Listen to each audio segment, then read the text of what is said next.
ഇത് അതിവേഗം കാര്യങ്ങൾ ആഗ്രഹിച്ച് എല്ലാം വേഗം വേഗം കിട്ടണം എന്നാഗ്രഹിക്കുന്ന ഒരു കാലഘട്ടത്തിലൂടെയാണ് നമ്മൾ കടന്നുപോയിക്കൊണ്ടിരിക്കുന്നത്. ഫാസ്റ്റായി മാറ്റം വന്നുകൊണ്ടിരിക്കുന്നു ഈ ലോകത്ത്.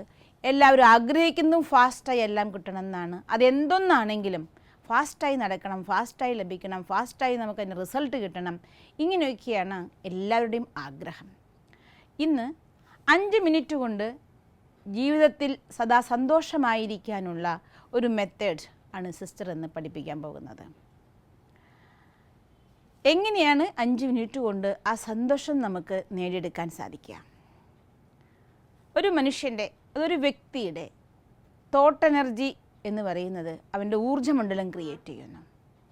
ഏറ്റവും ശക്തമായ ഊർജ്ജമാണ് സങ്കല്പശക്തി അഥവാ തോട്ട് എനർജി എന്ന് പറയുന്നത്. അപ്പം ആ സങ്കല്പശക്തി നമ്മൾ നിരന്തരം എന്താണോ വിചാരിക്കുന്നത് അത് പ്രകമ്പനങ്ങളായി വൈബ്രേഷനായി മാറും. ആ വൈബ്രേഷൻ ഉപയോഗിച്ചുകൊണ്ടാണ് നമ്മുടെ ജീവിതത്തിൽ സന്തോഷം അനുഭവിക്കാൻ നമുക്ക് സാധിക്കുന്നത്. നമ്മുടെ വിചാരങ്ങളെ മറ്റുള്ളവരിലേക്ക് കൊണ്ടുപോകാൻ, ട്രാൻസ്ഫർ ചെയ്യാനുള്ള ഏറ്റവും നല്ല ഒരു തത്വമാണ് അഥവാ ഒരു എലമെൻ്റാണ് വാട്ടർ എലമെൻറ്റ്, വെള്ളം എന്ന് പറയുന്നത്. ജലം അഥവാ വെള്ളം, അതിനെ നമുക്ക് നമ്മുടെ വിചാരങ്ങളെ മറ്റുള്ളവരിലേക്ക് എത്തിക്കാൻ നല്ലൊരു മീഡിയമാണ്.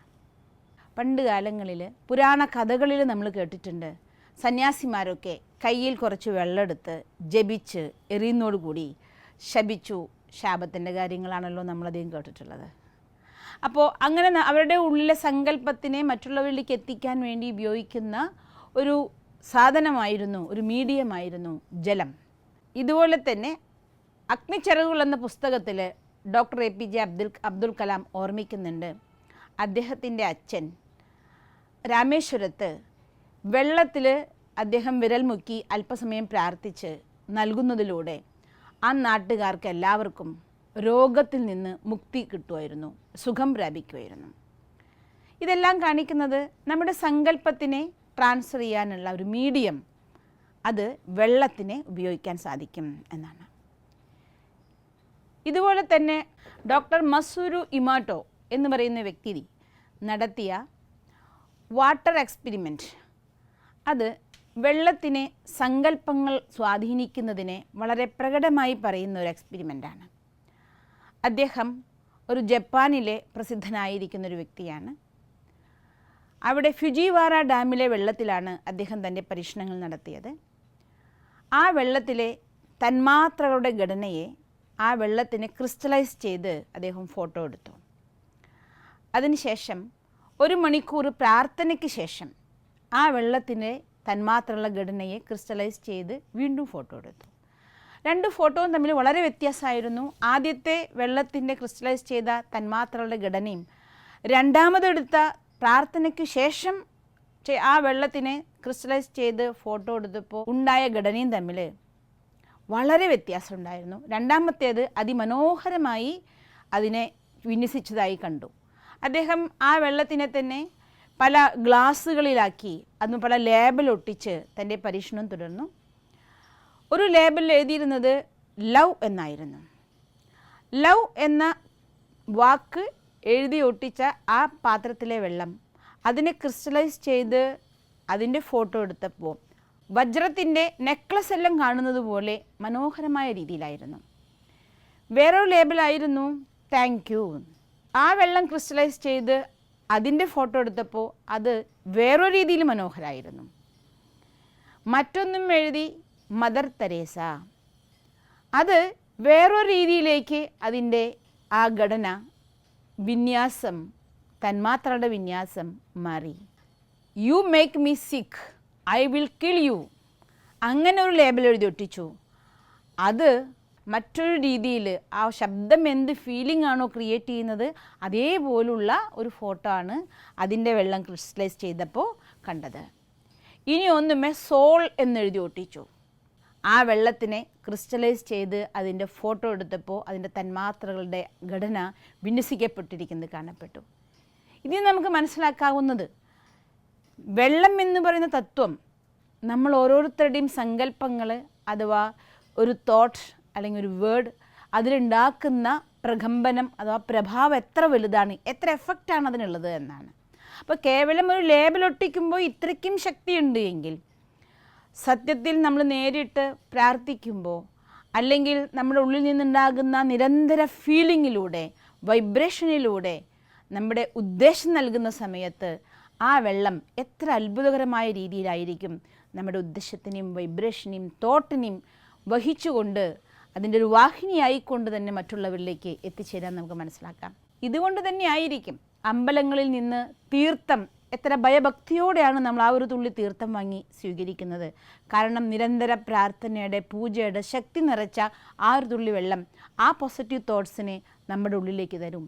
കേവലം അമ്പലത്തിൽ നിന്ന് മാത്രമല്ല, പള്ളിയിൽ നിന്നും ജ്ഞാനജലം നൽകുന്നത് കണ്ടിട്ടുണ്ട്. അതുപോലെ തന്നെ സംസം വാട്ടറിനെ എത്ര ബഹുമാനത്തോടു കൂടിയാണ് ഇസ്ലാം സഹോദരങ്ങൾ ഹജ്ജ് കഴിഞ്ഞ് വരുമ്പോൾ ക്യാനുകളിലാക്കി കൊണ്ടുവരുന്നത് കണ്ടിട്ടുണ്ട്. എന്തുകൊണ്ട് വെള്ളം നമ്മുടെ നാട്ടിലുണ്ട്, പക്ഷേ നമ്മൾ ഈശോനെ പ്രാർത്ഥിക്കുന്ന ആ ജലത്തിനോട് ഇത്രയ്ക്ക് ബഹുമാന ആദരവോടുകൂടി തീർത്ഥം എന്നും അത്രയും പുണ്യാഹം എന്നൊക്കെ പറഞ്ഞുകൊണ്ട് നമ്മൾ സ്വീകരിക്കാൻ കാരണം അതിൽ ശ്രേഷ്ഠ സങ്കല്പങ്ങൾ കൊണ്ട് ചാർജ് ചെയ്യുമ്പോൾ ചാർജ് ചെയ്തിരിക്കുന്ന ആ പവർഫുൾ സങ്കല്പങ്ങൾ അല്ലെങ്കിൽ പോസിറ്റീവ് തോട്ട്സും വഹിച്ചുകൊണ്ട് അത് നമ്മൾ സ്വീകരിക്കുന്ന സമയത്ത് നമ്മുടെ സങ്കല്പധാരയിൽ അതിന് സ്വാധീനിക്കാൻ കഴിയും, അതിന് നമ്മളെ ശ്രേഷ്ഠാക്കാൻ കഴിയും. ഈ ഒരു തത്വമാണ് നമുക്കും ഇവിടെ ഉപയോഗിക്കേണ്ടത്. ഇതിന് നമ്മൾ എന്താണ് ചെയ്യേണ്ടത്? നമ്മളൊരു ദിവസം വീട്ടിൽ ആഹാരം പാചകം ചെയ്യാൻ ഉപയോഗിക്കാൻ വേണ്ട വെള്ളം, ഒരു ദിവസത്തെ ആവശ്യത്തേക്കുള്ള മുഴുവൻ വെള്ളവും ഒരു വലിയ പാത്രത്തിൽ സംഭരിക്കണം. അത് രാത്രി സംഭരിച്ചു വയ്ക്കാം, അല്ലെങ്കിൽ രാത്രി സംഭരിച്ചു വെച്ച് അതിരാവിലെയും നിങ്ങൾക്ക് ഈ രീതിനെ ആ വെള്ളത്തിലേക്ക് ഉപയോഗിക്കാം. സംഭരിച്ച വെള്ളത്തിൻ്റെ അടുത്ത് നമ്മൾ നിന്നതിന് ശേഷം നമ്മുടെ ഉള്ളിൽ കുറച്ച് സമയം, അതായത് ഒരു കൃത്യം 5 മിനിറ്റ് സമയം നിങ്ങൾ ആ വെള്ളത്തിലേക്ക് നിങ്ങളുടെ സങ്കല്പത്തിനെ ട്രാൻസ്ഫർ ചെയ്യണം. എന്ത് സങ്കല്പം ട്രാൻസ്ഫർ ചെയ്യേണ്ടത്? നമ്മൾ നല്ല മെഡിറ്റേറ്റീവ് മൂഡിൽ നിന്ന് നമ്മൾ സങ്കല്പിക്കണം, ഞാൻ സ്നേഹസ്വരൂപമായ ഞാൻ ആത്മാ സ്നേഹസാഗരനായ ഭഗവാന്റെ കയ്യിൽ നിന്നും സ്നേഹത്തിൻ്റെ വൈബ്രേഷൻ ഈ വെള്ളത്തിലേക്ക് നൽകിക്കൊണ്ടിരിക്കുകയാണ്. പവിത്ര സൂര്യനായിരിക്കുന്ന ഈശ്വരൻ്റെ കുട്ടി ഞാൻ പവിത്ര സ്വരൂപ ആത്മ പവിത്രതയുടെ കിരണങ്ങൾ ഈ വെള്ളത്തിന് നൽകിക്കൊണ്ടിരിക്കുകയാണ്. ഈ വെള്ളം സ്വീകരിക്കുന്ന എൻ്റെ കുടുംബത്തിലെ എല്ലാ അംഗങ്ങളും ആരെല്ലാം ഈ വെള്ളം സ്വീകരിക്കുന്നു അവർക്കെല്ലാം തന്നെ സ്നേഹിക്കാനും പരസ്പരം സ്നേഹത്തോടെ ജീവിക്കാനുള്ള ശക്തി കൈവരുന്നു, ആരോഗ്യമുള്ളവരായി തീരുന്നു. ഈ സങ്കല്പം ഒന്നുകൂടി സിസ്റ്റർ പറയാം. ഞാൻ സ്നേഹസ്വരൂപാത്മ സ്നേഹസാഗരനായ ഭഗവാന്റെ കയ്യിൽ നിന്നും സ്വീകരിച്ചുകൊണ്ട് ആ സ്നേഹത്തിന് ഈ വെള്ളത്തിലേക്ക് നൽകിക്കൊണ്ടിരിക്കുകയാണ്. പവിത്ര സൂര്യനായ ഭഗവാന്റെ കയ്യിൽ നിന്നും പവിത്രതയുടെ കിരണങ്ങൾ സ്വീകരിച്ചുകൊണ്ട് ആ പവിത്രതയുടെ കിരണങ്ങൾ ഞാൻ ഈ വെള്ളത്തിലേക്ക് നൽകിക്കൊണ്ടിരിക്കുകയാണ്. ഈ വെള്ളം സ്വീകരിക്കുന്ന എല്ലാവരും അവർ സമ്പൂർണ്ണ ആരോഗ്യമുള്ളവരും പരസ്പരം സ്നേഹത്തോടെ ജീവിക്കാൻ കഴിവുള്ളവരുമായി തീരുന്നു. ഈ തോട്ട് അപ്പോൾ നമ്മൾ ആദ്യം നമ്മളൊരു തോട്ട് ക്രിയേറ്റ് ചെയ്തു, അതിനെ വീണ്ടും വീണ്ടും ആ തോട്ട് ക്രിയേറ്റ് ചെയ്യുന്ന സമയത്ത് അത് വൈബ്രേഷനായി. തോട്ടിൻ്റെ വൈബ്രേഷൻ കൊടുക്കുന്നതിനൊപ്പം തന്നെ നമ്മളൊരു ഉദ്ദേശം, ഒരു ഇൻറ്റൻഷൻ നമ്മൾ ആ വെള്ളത്തിന് കൊടുത്തു. ആ വെള്ളം കഴിക്കുന്നവരെല്ലാവരും ആരോഗ്യമുള്ളവരും സ്നേഹമുള്ളവരുമായി ജീവിക്കാൻ കഴിവുള്ളവരാകുന്നു. ഇത് 5 മിനിറ്റ് സമയം തുടർച്ചയായി നിങ്ങൾ ചെയ്തതിന് ശേഷം ആ വെള്ളം ഉപയോഗിച്ച് വീട്ടിലെല്ലാ ആഹാരം ഉണ്ടാക്കുക, ചായ കുടിക്കുകയാണെങ്കിലും അല്ല നമ്മൾ കാപ്പി ഉണ്ടാക്കുകയാണെങ്കിലും ജീരകം വെള്ളം ഉണ്ടാക്കുകയാണെങ്കിലും നല്ല ചുക്കുവെള്ളം ഉണ്ടാക്കുകയാണെങ്കിലും ചോറ് വയ്ക്കുകയാണെങ്കിലും കറി ഉണ്ടാക്കുകയാണെങ്കിലും എല്ലാത്തിനും ആ വെള്ളം നമ്മൾ ഉപയോഗിക്കാം. ആ വെള്ളം കഴിഞ്ഞാൽ വീണ്ടും വെള്ളം അതുപോലെ നിറച്ച് വയ്ക്കുക, നമ്മളത് ചാർജ് ചെയ്യുക. കുട്ടികൾക്ക് സ്കൂളിലേക്ക് നമ്മൾ വാട്ടർ ബോട്ടിലിൽ വെള്ളം നിറച്ച് കൊടുക്കുമ്പോൾ, ഓഫീസിലേക്ക് വെള്ളം കൊണ്ടുപോകുമ്പോൾ ഒക്കെ നമ്മൾ ഈ ചാർജ് ചെയ്ത വെള്ളത്തിന് തന്നെ കൊടുക്കാനും ഉപയോഗിക്കാനും നമ്മൾ ശ്രമിക്കുക. ഇങ്ങനെ നിരന്തരം നമ്മൾ ഉപയോഗിക്കുന്ന സമയത്ത് അത്ഭുതകരമായ രീതിയിൽ നമ്മുടെ വീടിൻ്റെ ഉള്ളിൽ അങ്ങോട്ടും ഇങ്ങോട്ടും എന്തെങ്കിലുമൊക്കെ മിസ്അണ്ടർസ്റ്റാൻഡിങ്ങൾ ഉണ്ടെങ്കിൽ, അല്ലെങ്കിൽ അസ്വാരസ്യങ്ങളുണ്ടെങ്കിൽ, ഇഷ്ടമില്ലായ്മകളുണ്ടെങ്കിൽ ഇതൊക്കെ തന്നെ സങ്കല്പത്തിൻ്റെ പ്രഭാവം കൊണ്ട്, കാരണം ഇഷ്ടമില്ലായ്മയോ അനിഷ്ടമോ എല്ലാം ഉണ്ടാകുന്നത് എവിടെ നിന്നാണ്? നമ്മുടെ ഉള്ളിലുണ്ടാകുന്ന നെഗറ്റീവ് സങ്കല്പത്തിൻ്റെ വേസ്റ്റ് സങ്കല്പത്തിൻ്റെ പ്രഭാവം. ഇതിനെ ശ്രേഷ്ഠ സങ്കല്പങ്ങളുടെ ഈ പ്രവാഹം കൊണ്ട് വീടിനെ മുഴുവൻ നമുക്ക് സ്വസ്ഥതയുള്ളൊരു അന്തരീക്ഷം ഉണ്ടാക്കാൻ സാധിക്കും. ഇങ്ങനെ ദിവസവും വെള്ളം സംഭരിക്കുക അതൊക്കെ ചെയ്യുക അതൊക്കെ ബുദ്ധിമുട്ടുള്ള പണിയാണെന്ന് നമ്മൾ ഒരിക്കലും പറയാൻ പാടില്ല.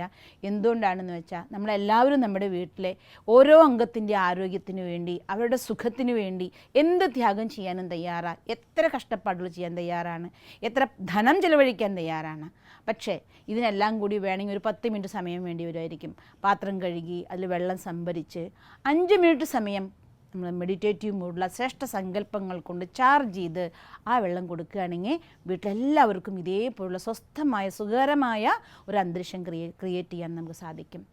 ഇത് കഴിക്കുന്ന ആഹാരത്തിൽ മാത്രമല്ല, നമ്മളിപ്പോൾ മരുന്ന് സ്വീകരിക്കുമ്പോൾ തന്നെ നമ്മൾ അതിന് എങ്ങനെയാണ് വൈബ്രേഷൻ കൊടുക്കുക. ഇന്ന് എല്ലാവർക്കും അറിയാം, ഇംഗ്ലീഷ് മരുന്ന്, അലോപ്പതി മരുന്നിനെ കുറിച്ച് അറിയാൻ എല്ലാവർക്കും ഈസിയാണ്. നെറ്റിൽ കയറി നമ്മൾ കഴിക്കുന്ന മരുന്നിനെ കുറിച്ച് ഒന്ന് അടിച്ചു നോക്കിക്കഴിഞ്ഞാൽ അതിൻ്റെ സൈഡ് എഫക്റ്റുകളെക്കുറിച്ച് മുഴുവൻ ഡോക്ടർമാരെക്കാൾ കൂടുതൽ നമ്മൾ രോഗികളാണ് പഠിക്കുന്നത് ഈ കാലഘട്ടത്തിൽ.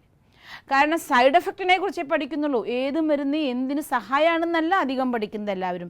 ഇത് കഴിച്ചാൽ ആ സൈഡ് എഫക്റ്റ് വരും, ഇത് കഴിച്ചാൽ ഇങ്ങനത്തെ സൈഡ് എഫക്റ്റ് വരും. എന്താ ചെയ്യുക, നമുക്ക് നിവർത്തിയില്ലല്ലോ, കഴിച്ചല്ലേ പറ്റുള്ളൂ. പകുതി മരുന്ന് കഴിക്കുന്നവർ, മരുന്ന് ഉപേക്ഷിക്കുന്നവർ. നിങ്ങളൊന്ന് ആലോചിച്ച് നോക്കിയേ, പണ്ട് കാലത്ത് നമുക്ക് ഇതൊന്നും അറിയില്ലായിരുന്നു. അന്ന് എല്ലാവരും ഇംഗ്ലീഷ് മരുന്ന് കഴിച്ചിരുന്നു, അല്ലെങ്കിൽ അലോപ്പതി മരുന്ന് കഴിക്കുമായിരുന്നു. എന്നിട്ട് ആർക്കും വലിയ സൈഡ് എഫക്റ്റ് ഉണ്ടായിരുന്നില്ല. ഇപ്പോഴാണെങ്കിൽ വളരെ സൈഡ് എഫക്റ്റ് കൂടുതലാണ്. കാരണം എന്താണ്? മരുന്ന് കിട്ടിയ വഴിക്ക് ആ മരുന്നിനെ നമ്മൾ നമ്മുടെ ശരീരത്തിനെ ആരോഗ്യമാക്കാനുള്ള ഒരു അമൃതാണെന്നുള്ള രീതിയിൽ സ്വീകരിക്കേണ്ടതിന് പകരം അതിനെ നമ്മൾ നോക്കി ഇതൊരുപാട് ആ രീതിയിലുണ്ടാവും, ആ പ്രോബ്ലം ഉണ്ടാവും, ഈ പ്രോബ്ലം ഉണ്ടാവും, തലവേദന ഉണ്ടാകും, മറ്റു പ്രശ്നം ഉണ്ടാവും, നീര് വരും, ഇങ്ങനെ പലതും പറഞ്ഞുകൊണ്ട് ആ രീതിയിൽ ചാർജ് ചെയ്തിട്ടാണ് നമ്മൾ ആ മരുന്ന് സ്വീകരിക്കുന്നത്. അപ്പോൾ ശരീരത്തിന് ഗുണം ചെയ്യുന്നതിനേക്കാൾ ഏറെ അതിൻ്റെ എന്തെല്ലാം സൈഡ് എഫക്റ്റുകളുണ്ടോ അത് അനുഭവിക്കാനും തുടങ്ങി. അതുകൊണ്ട് നമ്മളൊരു രോഗം വന്നു, ഒരു ഡോക്ടറെ അടുത്ത് പോയി എന്ന് വിചാരിച്ചാൽ ആ മരുന്ന് തരുമ്പോൾ ഡോക്ടർമാർ എപ്പോഴും നമ്മുടെ ശരീരത്തിൻ്റെ ആരോഗ്യത്തിന് വേണ്ടി മാത്രമേ തരുള്ളൂ. അവർ തരുന്ന മരുന്നിനെ വിശ്വാസത്തോടു കൂടി ഇത് നമ്മുടെ ശരീരത്തിന് വേണ്ട സർവ്വ ആരോഗ്യം തരുന്ന അമൃതാണ് എന്ന് സങ്കല്പിച്ചുകൊണ്ട് ഇതുകൊണ്ട് എൻ്റെ ശരീരം പൂർണ്ണ ആരോഗ്യമായി തീരുമെന്ന് വിശ്വസിച്ചുകൊണ്ട് നിങ്ങൾ ആ മരുന്ന് കഴിച്ചാൽ അതിൻ്റെ സൈഡ് എഫക്റ്റ് തന്നെ നമുക്ക് ഇല്ലാതാക്കാൻ കഴിയും. അതുകൊണ്ട് മരുന്ന് കഴിക്കുന്ന സമയത്ത് സൈഡ് എഫക്റ്റുകളെക്കുറിച്ച് ഒരിക്കലും ചിന്തിക്കരുത്. മറിച്ച് ഇത് നമ്മുടെ ശരീരത്തിൻ്റെ ആരോഗ്യദായിനിയും ചിന്തിച്ചുകൊണ്ട് പ്രാർത്ഥിച്ചുകൊണ്ട് ആ മരുന്നിനെ സ്വീകരിക്കണം. ഈശ്വരൻ തന്നെ മഹാവാക്യത്തിൽ പറയുക തന്നെ ഉണ്ടായിട്ടുണ്ട്, കലിയുഗത്തിലുള്ള വെറൈറ്റി ഫ്രൂട്ട്സാണ് പല കളറിലുള്ള മരുന്ന്. അത് ശരീരത്തിന് ആരോഗ്യം തരുന്ന വെറൈറ്റി ഫ്രൂട്ട്സ് എന്നാണ് ഭഗവാൻ ആ മരുന്നിനെ കുറിച്ച് തന്നെ പറയുന്നത്. അപ്പോൾ മരുന്ന് ഒരിക്കലും അതിൻ്റെ സൈഡ് എഫക്റ്റിനെ കുറിച്ച് ചിന്തിക്കരുത്, മറിച്ച് നമ്മുടെ ശുദ്ധ സങ്കല്പങ്ങൾ കൊണ്ട് ചാർജ് ചെയ്ത് സ്വീകരിക്കണം. ഇത്തരുണത്തിൽ സിസ്റ്റർ അനുഭവം ഓർമ്മിക്കുകയാണ്. ഒരു ബ്രഹ്മകുമാരി സെൻറ്ററിൽ ഒരു ക്യാൻസർ പേഷ്യൻ്റ്, ഒരു മാതാജിക്ക് ക്യാൻസർ വന്നു. അവർ വിഷമത്തോടെ വന്ന് സിസ്റ്ററോട് പറഞ്ഞു, സിസ്റ്ററെ എനിക്കും ക്യാൻസർ വന്നു പോയി. അപ്പോൾ സിസ്റ്റർ പറഞ്ഞു, അതിനിപ്പോൾ എന്താ, ഭഗവാൻ നമ്മുടെ കൂടെയില്ലേ, ഭഗവാൻ ഓർമ്മിച്ചുകൊണ്ട് നിങ്ങൾ ആ മരുന്ന് സ്വീകരിക്കൂ, നിങ്ങൾക്ക് രോഗം മാറും. അവർ സിസ്റ്റർ പറഞ്ഞ കാര്യം ശിരസാ വഹിച്ചുകൊണ്ട് അവർക്ക് കീമോ ചെയ്യുന്ന സമയത്ത് ആ മരുന്ന് നിങ്ങൾക്കെല്ലാവർക്കും അറിയാലോ, ആ മരുന്ന് കയറണമെങ്കിൽ 1 മണിക്കൂർ 2 മണിക്കൂർ സമയമൊക്കെ നീണ്ട ഒരു ട്രീറ്റ്മെൻറ്റാണ്. അതെടുക്കുന്ന സമയത്ത് അവർ ഓരോ തുള്ളി ആ മരുന്ന് വീഴുമ്പോഴും ആ സിറിഞ്ചിലൂടെ ഉള്ളിലേക്ക് കയറുമ്പോഴും അവർ സങ്കല്പിച്ചുകൊണ്ടിരുന്നു, ഇത് ഭഗവാൻ എൻ്റെ ശരീരത്തിനെ ശക്തമാക്കാൻ, എൻ്റെ രോഗമില്ലാതാക്കാൻ എനിക്ക് തരുന്ന അമൃതാണിത്. ഭഗവാന്റെ ശക്തി നിറച്ചുകൊണ്ട് ഇതെൻ്റെ ശരീരത്തിനെ സുഖപ്പെടുത്തുകയാണ്. അങ്ങനെ 1-1.5 മണിക്കൂർ 2 മണിക്കൂർ നീണ്ടു നിൽക്കുന്ന ആ ഒരു കീമോതെറാപ്പി കഴിയുന്ന അത്രയും സമയം തൻ്റെ മരുന്ന് ശരീരത്തിൽ കയറുന്ന അതേ സമയം മുഴുവൻ ഇവർ ഈ മരുന്നിനെ നോക്കിക്കൊണ്ട് ഈ സങ്കല്പം ചെയ്തുകൊണ്ടേയിരുന്നു. അത്ഭുതമേ പറയേണ്ടൂ, അവരുടെ മുടി പോലും കൊഴിയാതെ അവർക്ക് പൂർണ്ണ രീതിയിലേക്ക് ക്യാൻസർ രോഗം മാറി ആരോഗ്യത്തോടെ തിരിച്ചു വരാൻ സാധിച്ചു. അപ്പോൾ ഇത് നമുക്ക് കാണിച്ചു തരുന്നത്, നമ്മൾ സാധാരണ ഹോസ്പിറ്റലിൽ പോയി ഒരാൾക്ക് മൂക്കിലൂടെ ആഹാരം കൊടുക്കുകയാണെങ്കിൽ വിഷമത്തോടെ നോക്കി നിൽക്കും, കഷ്ടം, ട്യൂബിലൂടെ ആഹാരം കഴിക്കേണ്ട ഗതികേടായിപ്പോയല്ലോ, ഇങ്ങനത്തെ ഒരു അവസ്ഥയായിപ്പോയല്ലോ. അങ്ങനെ ഒരിക്കലും നിങ്ങൾ നോക്കി നിന്ന് ചിന്തിക്കരുത്. എന്തുകൊണ്ടാണെന്ന് വെച്ചാൽ ഓൾറെഡി അവരുടെ ശരീരം വല്ലാത്തൊരവസ്ഥയിലാണ്. അവർക്ക് ശരീരത്തിന് നേരിട്ട് വായിലൂടെ ആഹാരം എടുക്കാൻ പറ്റാത്തൊരവസ്ഥ കൊണ്ടാണ് മൂക്കിലൂടെ ആഹാരം കൊടുക്കേണ്ട ഗതി വന്നിരിക്കുന്നത്. അതിനെ കണ്ട് നോക്കി നിന്ന് സങ്കടപ്പെട്ടുകൊണ്ടേയിരിക്കുമ്പോൾ ആ ആഹാരം വെള്ളത്തിലൂടെയാണ് അവരുടെ ഉള്ളിലേക്ക് പോകുന്നത്. ആ ആഹാരത്തിൻ്റെ കൂടെ സങ്കടം ഒന്നുകൂടി അവരുടെ ഉള്ളിൽ ചെല്ലുകയും അവരുടെ ആരോഗ്യം ഒന്നുകൂടി മോശമാവുകയും ചെയ്യും. അവരുടെ സുഖപ്പെടാൻ അഥവാ അവർ വീണ്ടും സാധാരണ അവസ്ഥയിലേക്ക് വരാൻ കൂടുതൽ സമയമെടുക്കും. അതുകൊണ്ട് നമ്മൾ ഹോസ്പിറ്റലിൽ പോയി ഒരാളുടെ അവസ്ഥ കാണുന്ന സമയത്ത് ഒരിക്കലും നെഗറ്റീവായിട്ട് ഷെയർ ചെയ്യുകയെ സങ്കടപ്പെട്ടുകൊണ്ട് നോക്കി നിൽക്കുക ചെയ്യാൻ പാടില്ല. ആ സമയത്ത് പ്രാർത്ഥിച്ചുകൊണ്ട് നിങ്ങളുടെ പ്രാർത്ഥനയുടെ സങ്കല്പം അല്ലെങ്കിൽ ആ പവിത്രതയുടെ റേസ് നിങ്ങൾക്ക് ആ മരുന്നിലേക്ക് കൊടുക്കാൻ സാധിക്കുകയാണെങ്കിൽ അവർക്ക് വേഗം അവരുടെ സാധാരണ അവസ്ഥയിലേക്ക് തിരിച്ചു വരാൻ സാധിക്കും. അപ്പോൾ ഈ ഒരു വെള്ളത്തിൻ്റെ ശക്തിയിനും വെള്ളം നമ്മുടെ സങ്കല്പത്തിനും നമ്മുടെ വൈബ്രേഷനും ആ വെള്ളത്തിന് കൊടുക്കുന്ന ഇൻറ്റൻഷനും വഹിച്ചു കൊണ്ടുപോകാനുള്ള വെള്ളത്തിൻ്റെ കഴിവിനെയും മനസ്സിലാക്കിക്കൊണ്ട് നമ്മുടെ വീട്ടിലുള്ളവർ കൊടുക്കുന്ന ആഹാരത്തിലും വെള്ളത്തിലും അതിനെ കലർത്താൻ നിങ്ങൾക്ക് ഓരോരുത്തർക്കും സാധിക്കട്ടെ. അങ്ങനെ നിങ്ങളുടെ ഓരോരുത്തരുടെയും കുടുംബം ഈ ചെറിയ ടെക്നിക്കിലൂടെ 5 മിനിറ്റിലൂടെ സദാ സുഖം നിറഞ്ഞ ഹാപ്പിയായ ഫാമിലിയായി മാറട്ടെ. ഓം ശാന്തി. നിങ്ങൾക്ക് ഈ വീഡിയോ ഇഷ്ടമായി എങ്കിൽ ഈ ചാനൽ സബ്സ്ക്രൈബ് ചെയ്യുന്നതിനായി മൊബൈൽ സ്ക്രീനിൽ യൂട്യൂബ് എന്ന ആപ്ലിക്കേഷൻ തുറന്ന് മുകളിൽ സെർച്ച് ബാറിൽ BK സ്പേസ് ഷീജ എന്ന് ടൈപ്പ് ചെയ്യണം. തുടർന്ന് സബ്സ്ക്രൈബ് എന്ന ചുവന്ന നിറത്തിലുള്ള ബട്ടൺ ക്ലിക്ക് ചെയ്യണം.